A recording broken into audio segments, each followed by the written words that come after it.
4 дня футбольных баталий подошли к концу. Учащиеся 16 лучших академий всего Юга России и Закавказья боролись за 3-й Кубок Кавказа по футболу. И вот решающая битва. На поле воспитанники североостинской команды «Спартак» и Краснодарской академии футбола.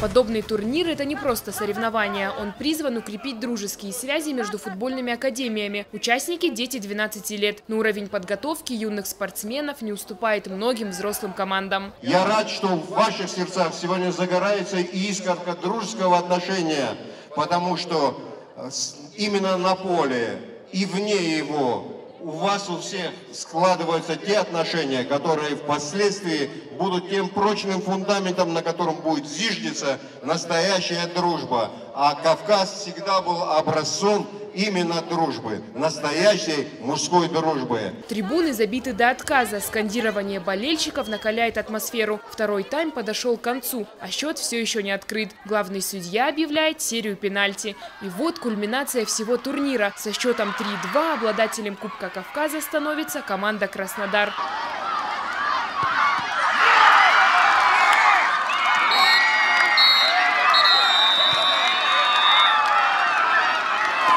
Ну а красно-желтые с трудом сдерживали эмоции. У многих даже слезы на глазах. Но, как говорится, футбол есть футбол. Мы выиграли, мы все рады.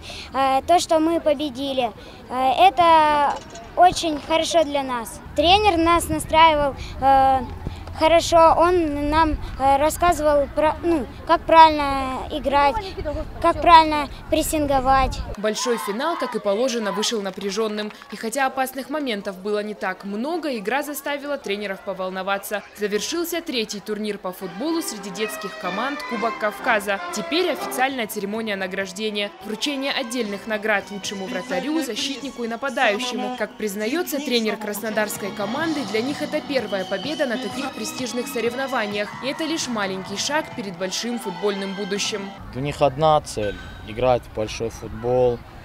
Первоначальная, первостепенная задача этих ребят – попасть в академию.